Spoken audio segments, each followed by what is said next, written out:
யூகேல வீடு வாங்கலாமா? இது வந்து சீரிஸ் 4. தொடர்ந்து வந்து நான் 3 சீரிஸ் போட்டிருக்கேன். உங்களுக்கு வேணும்னா வந்து கண்டிப்பா போய் செக் பண்ணி பார்த்துக்கோங்க. இதுதான் ஃபர்ஸ்ட் டைம் நீங்க ஸ்காட்லாந்து தோழி சேனல பார்க்குறீங்கன்னா, மறக்காம லைக், ஷேர், சப்ஸ்கிரைப் பண்ணிடுங்க. ஃபாலோ பண்ணிக்கோங்க. இப்போ வாங்க வீடியோக்குள்ள போலாம். இந்த சீரிஸ் 4ல என்ன பார்க்க போறோம்னா, நம்ம வந்துட்டு ஒரு வீடு வாங்கும்போது நம்ம வந்து அதுக்கான லோன் வாங்குவோம். அதுக்கு எவ்வளோ இன்ட்ரெஸ்ட் கிடைக்கும் அப்படின்றது ஃபஸ்ட்டு நம்ம தெரிஞ்சுக்கணும்.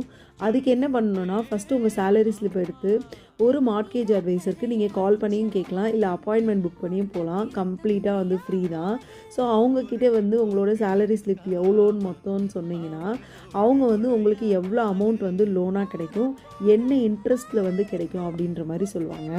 நீங்கள் வந்து ஒரு மார்ட்கேஜ் அட்வைசர் சொல்கிறதோடையே வந்து இது ஓகே, இவ்வளோ தான் நமக்கு கிடைக்கும் போல் அப்படின்ற மாதிரி டிசைட் பண்ணக்கூடாது. ஒரு 2-3 மார்ட்கேஜ் அட்வைசரை வந்துட்டு நீங்கள் பார்க்கணும். அப்போ தான் வந்துட்டு உங்களுக்கு பெஸ்ட்டு வந்து சில பேர் பண்ணி கொடுப்பாங்க. உங்களுக்கு வந்து அது ரொம்ப யூஸ்ஃபுல்லாக இருக்கும். அப்புறம் அதுக்கேற்ற மாதிரி வந்து நீங்கள் அந்த பட்ஜெட்க்கு ஏற்ற மாதிரி உங்களோட வீடு பார்க்கலாம். உங்களுக்கு வந்து ரொம்ப யூஸ்ஃபுல்லாக இருக்கும்.